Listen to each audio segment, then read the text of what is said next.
of fair trial, fair administrative action under Article 47, and the right to a fair hearing were therefore preserved. And I will just demonstrate as I move on to show that once the 16th and the 17th were gazetted as the dates when the Deputy President would be heard, and that would be the Wednesday and Thursday of October 2024, the motion, the 7-day period when motions and pleadings were exchanged, then commenced. And all parties were aware that the Senate investigations would take 2 days. Your Ladyship and my Lords, parties were then invited to respond to every allegation. This was a two-tier trial, my Lords. The National Assembly, sitting as the initial chamber that received the impeachment motion, voting in the affirmative for the impeachment motion, no-brainer. The Senate, as a trial chamber, my Lord, Articles 94 and 95, donating powers to Senate and to the National Assembly, respectively. The Senate then proceeded to afford an opportunity. And I want to just demonstrate, my Lord, that Article 1(2) of the Constitution designates Senate as the National Assembly as speaking for the people under Article 1. Because the people may either exercise their powers directly or through their elected representatives. So my Lord must read the Constitution in the sense that the Constitution then, speaking through the people, Senate was the trial chamber that undertook the trial as by the Constitution contemplated. My Lord, what happened on the 16th was the commencement of the trial. And it's important to respond to this factual question, that the petitioner participated in the entire trial. Only the petitioner, my lords, had the opportunity to cross-examine all the witnesses presented by the National Assembly that presented his case before the Senate. Senate sitting as a trial chamber as a whole, and therefore as a quasi-judicial body. Each senator, considering the allegations and bundles served to every senator prior to the trial. My lords, it was on the 17th, and this is an important distinction. At 2:30 p.m. after Senate had adjourned at 1:15 p.m., that Senior Counsel Paul Mwite presented to Senate an adjournment on the basis that he could not trace the petition of the Deputy President at the time. He informed the Senate that he had learned of his client's illness but did not reach him. He then sought an adjournment to 5 p.m. He had 2.5 hours to trace his client. My lords, there's a curious point here, and this is important, my lords. The provisions of Article 145, 5 and 6, and I want to refer to those articles, provide, my lord, that at an impeachment hearing before Senate, a party may be represented. 145.5, the President or Deputy President shall have the right to appear and be represented before the special committee during investigations. This article was wholly satisfied because the Deputy President was present throughout the trial. My lord, then Article 145.6 A and B then step in. If the claims have been substantiated, the Senate shall, after according the President an opportunity to be heard, vote on the impeachment charges. My lord, Senate accorded the Deputy President an opportunity to be heard. How was that accorded, my lords? That was accorded, my lord, first to be heard through the pleadings filed in Senate. That is one. But number two, my lord, he was present during the entire presentation of the case by the National Assembly. But third, my lord, he was given and afforded an adjournment at 2:30, from 1 p.m. to 2:30. At 2:30, he was accorded an adjournment to come back at 5 p.m. My lord, what happened at 5 p.m. is summarized at paragraphs 25 to 28 of our submissions, and it goes like this, my lord. At 5 p.m., my lords, the Deputy President, the Counsel for the Deputy President, Senior Counsel Paul Mwite, submitted or told Senate that he could not trace his client, but that he had been admitted at Care Nostra. He neither presented a medical report nor a report from any doctor. And that is an important observation. But beyond failing to present any document to demonstrate the truthfulness of the health status of the Deputy President, my lord, Counsel and his team, Senior Counsel Paul Mwite, Eminent Counsel Elisha Ongoya, and the entire team proceeded to walk out. And why did they proceed to walk out, my lord? Perhaps they did not read the wording of the Constitution and or the standing orders. Because a party, my lords, may be presented or may be present at trial by himself or through an advocate or representative. In this case, my lord, every opportunity was presented to the respondents to present, but they opted, my lord, not to proceed and not to provide any document to Senate at that point to, my lord, confirm, my lord, at the point that their client or the Deputy President in that matter was unwell and admitted. Senate then proceeded, my lords, to vote on that question. My lord, this is where Standing Order 85 comes in, and Rule 6 and 7. I will elaborate. Number one, my lord, under Standing Order 85, senators on a procedural motion may vote by acclamation. That vote was carried and Senate then voted to proceed. My lord, the catch here is Rule 12 of the rules that govern the proceedings. Once the 16th and the 17th of October 2024 were gazetted as the days that we had to proceed, that Senate proceeded, my lord, the proceedings had to be sequential and could not be stopped because of the requirement that the proceedings were time-bound and were to conclude in 10 days. The last day, my lord, that the proceedings were to conclude was the Saturday, the next day. My lord, unfortunately, Senior Counsel Mwite, and the Hansard will demonstrate this, my lord, had applied for an adjournment to the following Tuesday. My lord, we have demonstrated that the petitioner dragged the carpet from his own feet, deliberately decided to sabotage his own appearance when he had been in court in Senate for the last 2 days up to 1:15 p.m. before deciding not to be reachable by his entire team and the team making it worse by disappearing. My lords and your leaderships, the petitioner had taken part in the cross-examination of all the parties. No case, my lord, has been presented before you that one, there was a violation of the standing orders of Senate. That's number one.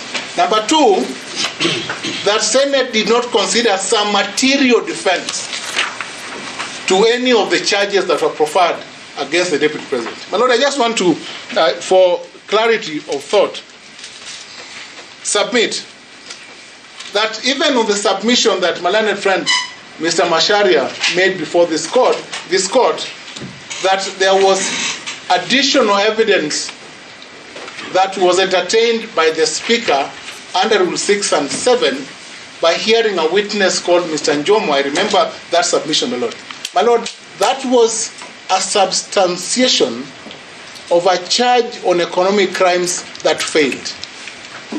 Only, my lords, 5 out of the 11 charges proffered against the Deputy President petitioner hearing succeeded. Only 5 out of the 11 charges. how else can Senate have been judicious? It threw out 6 charges. None of the petitions brought before you seems to commend Senate for standing its high ground and throwing out 6 of the charges.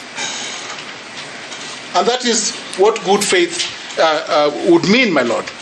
That out of the 6 charges, my Lord, the Deputy President was convicted on the gross violation of Articles 10(2)(ab), 27 and 129 on the shareholding remark.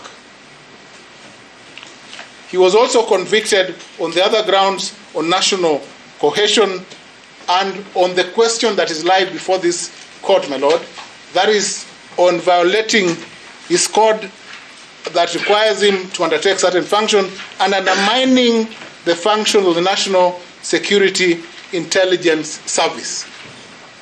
Ms. Kimotho of Kimotho and Company Advocates would want the Deputy President to apologize on that count. That's a live matter.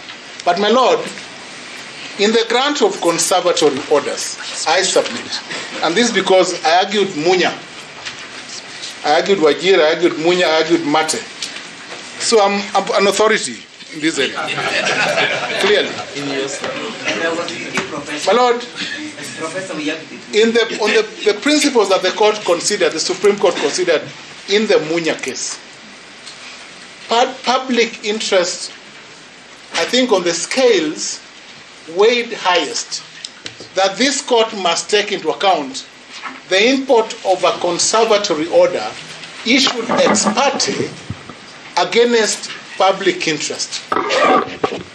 My Lord, this is a country that is built on the Constitution of Kenya 2010 with a president whose powers are defined under Article 131 of the Constitution. And Article 131 as a rider that the president's role as the chief executive of the country shall be performed by himself directly and through delegation by the deputy president. This country, therefore, cannot contemplate an interregnum. That means space of power. An interregnum is not contemplated by the Constitution. The position of the Deputy President, my lords and my lady, must therefore be filled at all times. And that is why the applicants know well that this country must move on and have a Deputy President sworn in because of the dictates of Article 131 of the Constitution. My lady and my lords, a conservatory order is therefore inconceivable in the terms defined in the Munya case. A conservatory order of the nature issued by Justice Mwongo is not only unfeasible, but flies in the face of principles of public interest. The interest in Meru County then was to avoid an interregnum in the governance structure so that Meru County could not collapse. And we took the bold measure to go to court at that time to protect Munya. This court would only use that authority to support the appointment of His Excellency Honorable Professor Kithure Kindiki, so that this country moves to the second level. I would urge you to discharge the conservatory order on that principle alone, that the wider public interest is greater than the interest of the former Deputy President of the Republic of Kenya. My Lord, wherein would his remedies lie? Malayan Training Body would submit. If it is a salary of 1 month, that would be compensable by damages. If it is a week's salary that is 6 that I should have been or to have been Deputy President, that would be compensated in monetary terms. But this country, my Lord, cannot be at a standstill and be held through litigation, because we need to have that position filled. My Lord, if I move to the other point, my Lord, we have submitted that since every opportunity was accorded to the Deputy President to present his case, and that he failed to present his case, my Lord, every argument before this court by my learned friends on the import of the processes of an impeachment fall on their back. They fall on their back, my Lord, because the authority in Mike Mbuvi Sonko and Nairobi City County Assembly, and I argued this one, my Lord. In part, I was in this matter. In this case, my Lord, the impeachment was upheld. In this case, Mike Mbuvi Sonko had sought to fault the process leading to his impeachment because there were no reasons given for the impeachment. The Court of Appeal rightly stating that one, there was the Hansard that contained reasons. Two, my Lord, in terms of an impeachment, my Lord, Mike Mbuvi Sonko was challenging the approach where the Senate sat as a whole, as a committee of the whole. The court finding, my Lord, that that is an option that is open to Senate and cannot speak to the lawfulness or otherwise. Counsel on the other side submitted that there was need for a committee. Senate, in its proceedings, my Lord, in its wisdom, had voted to proceed through the whole House and accorded the petitioner all his rights that were due to him at the initial stage, only for the petitioner not to avail himself to take advantage of the second opportunity to be had. My Lord, we submit, my Lord, that unless the processes of Senate are faulted by my learned friends, the impeachment became final when the vote was taken before midnight on the 17th. And His Excellency, the Deputy President, Rigathi Gachagua, stood impeached henceforth. Unfortunately, my lords, this is an impeachment which has no comeback. It is like a death. You have died. You can't come back to life. But you can have certain claims in succession.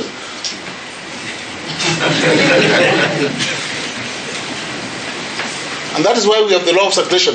Rights and remedies then come into question. My Lord, set aside the conservatory orders. Let us move on, my lords. The bigger public interest tilts in favor of the appointment of His Excellency Professor Kithure Kindiki, a very good man. Thank you, my lord. Thank you.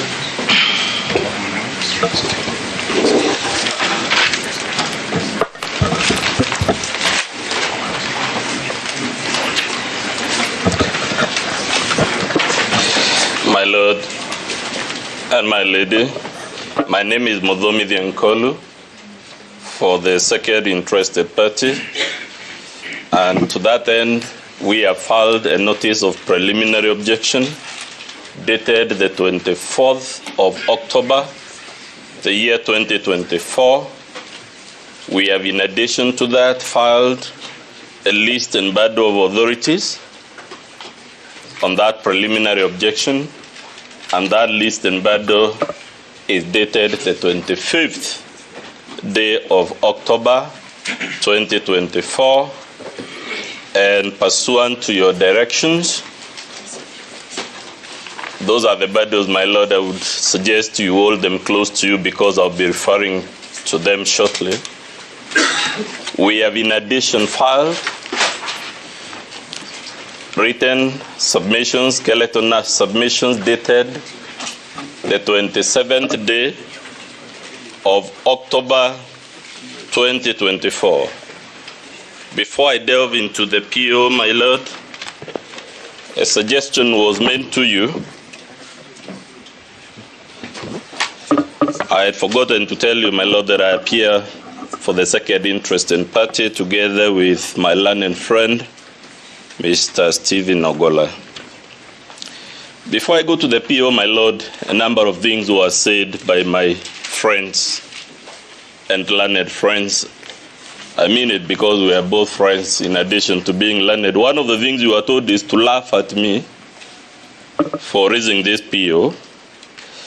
The other thing you were told is that the PO was determined in some rulings and directions you issued. And our simple answer, my Lord, is that unless I am mistaken, observations made by the court at the ex parte stage before full benefit of argument from all sides cannot be the subject of a submission that the issue is settled. But if you listen to me, why we have raised this PO, and you find that I deserve to be laughed at, it's okay. My Lord, our PO makes only 3 interrelated points. The point number 1, which you'll find in paragraph 1 of our written submission, is that the High Court's jurisdiction under Article 23, which governs human rights litigation, and Article 165, which is about enforcement of the Constitution, to confirm whether anything. I'm here to tell you very shortly, my lords, the word anything does not actually mean anything in the literal sense, and specifically to tell you that your jurisdiction under that Article 165 does not extend to disputes as to the impeachment of the president and the deputy president.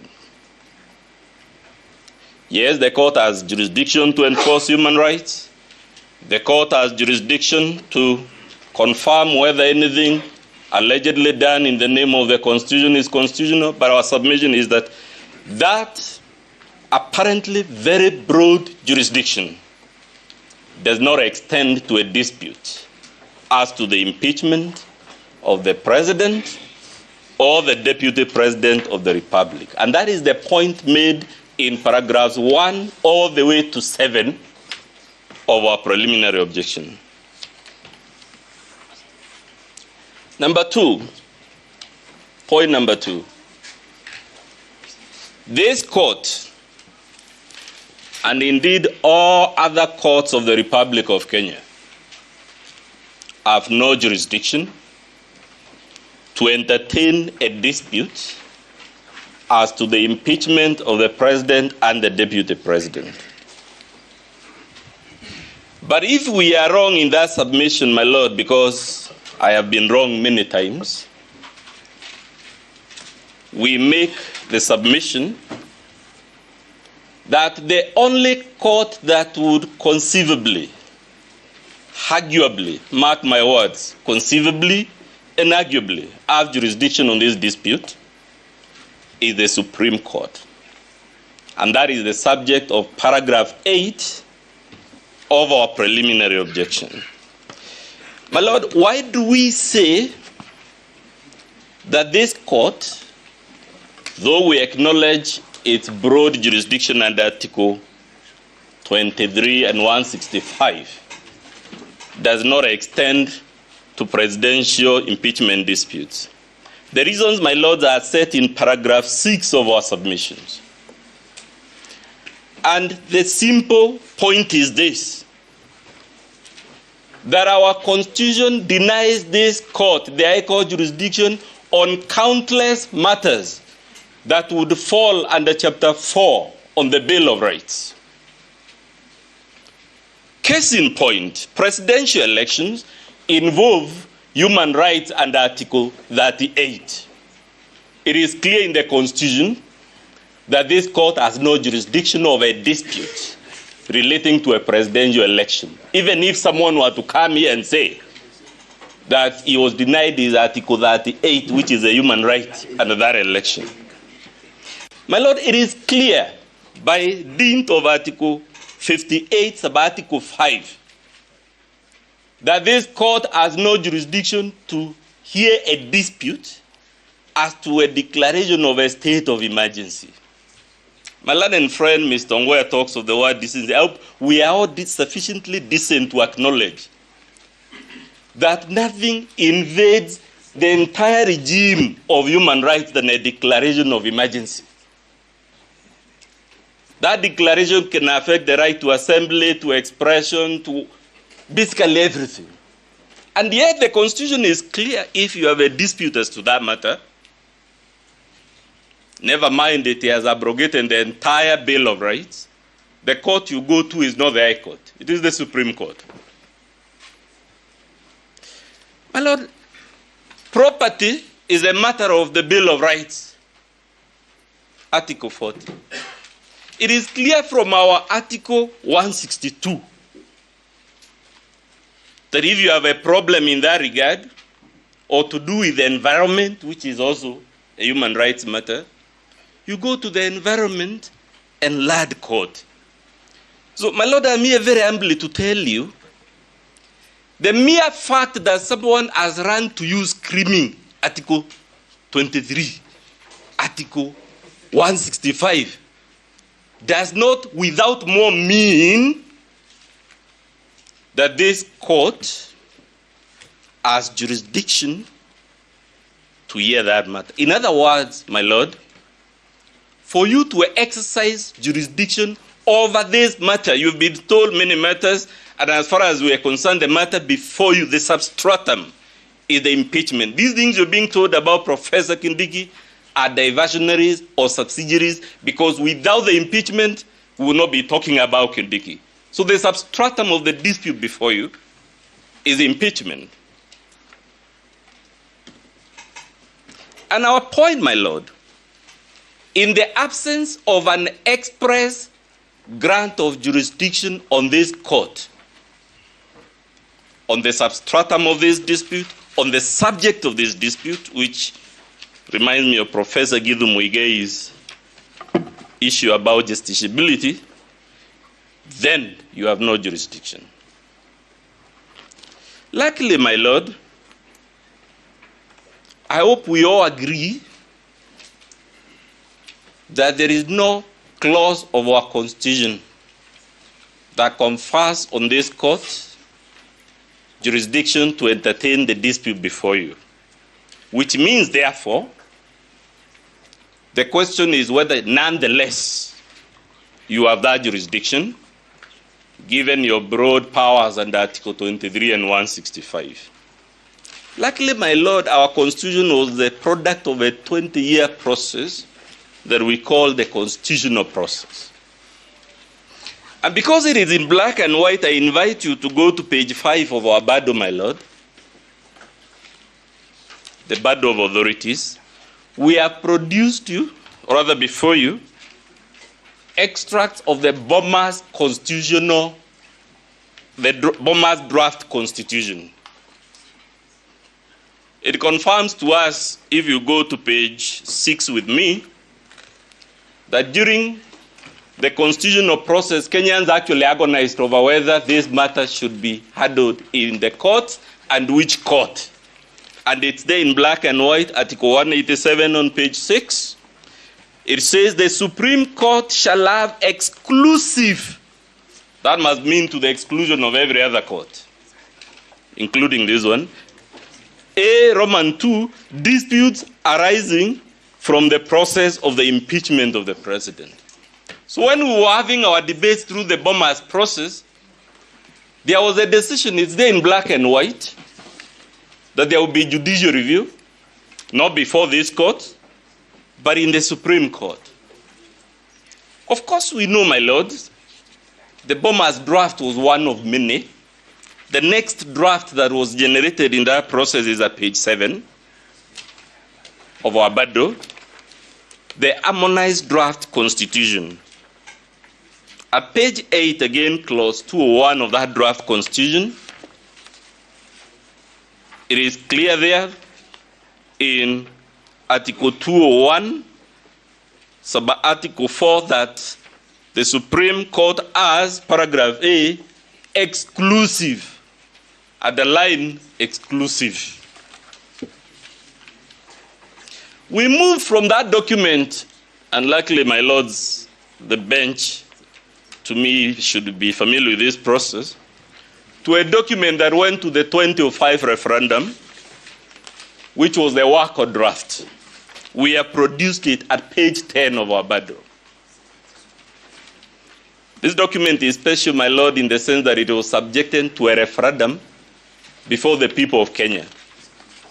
And again, you'll find there, Article 184, Kenyans were still toying with the idea that the courts can interfere with this process. But what I want you to mark again on page 11 is that the court that had been envisioned is the Supreme Court, not the High Court.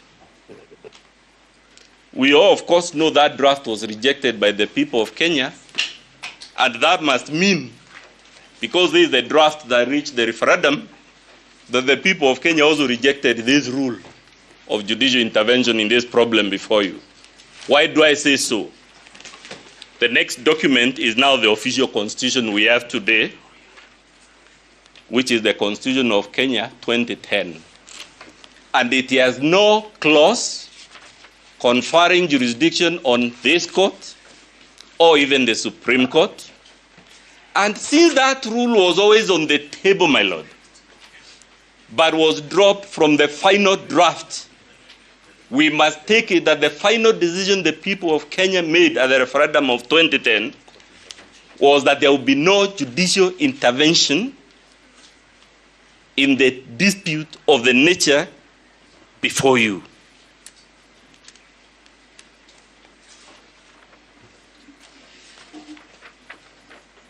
You are told that we have cited Article 144, yet it is irrelevant. Let's see shortly whether it's irrelevant.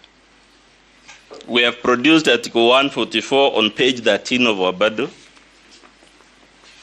My lords and my lady, you can only remove the president and the deputy president through two routes. Either the route of Article 144 or Article 145. We are only mentioning 144 to help us answer, in the absence of express jurisdiction, whether there is inferred jurisdiction.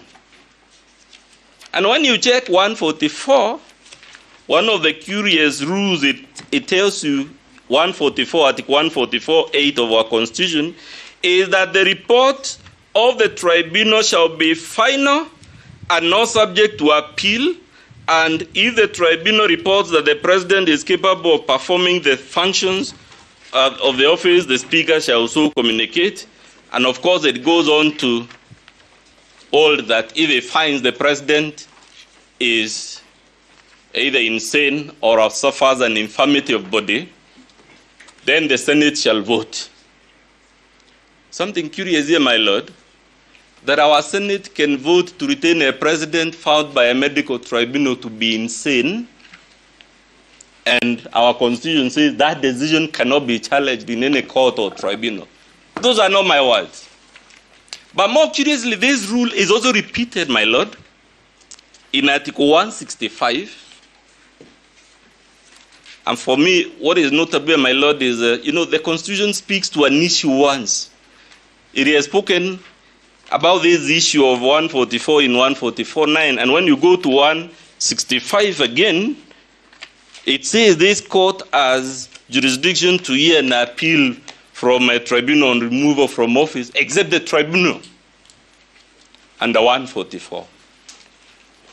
I don't know, but it must count for something that those who drafted our Constitution decided to deny jurisdiction not just once, but twice. So the million-dollar question, my lord, if this court has been denied jurisdiction twice for the process under Article 144, on what basis can it assume jurisdiction for a process under Article 145 in the absence of express conferment of that jurisdiction and in the face of the multiple ousters I took you through, where the Constitution says in black and white, this matter may be about the Constitution, this matter may be about the Bill of Rights, but the High Court has no jurisdiction. That's what we mean when we say in our PO, my lord, that there is Supreme Court jurisprudence in this country, I'm addressing you now, on the authority in advisory opinion number 2, I believe, of 2011. I don't know whether Professor Tom Ojeda was involved. But my Lord, we were told in that decision that jurisdiction cannot be arrogated through the craft of interpretation. What the petitioner and those in support of his cause are inviting the High Court to do is to arrogate to itself jurisdiction of a dispute or by the impeachment of the president through the craft of interpretation, through the craft of stealth, through the craft of sophistry. Jurisdiction is something the court either has or does not have. It cannot be inferred. Professor Ojenda is telling me other things one must either have or not have. There is no middle ground. But I suppose he wants me to fall into trouble with the court, so I won't mention them. My Lord, let's go to the decision in Nixon versus United States, which is at page 20.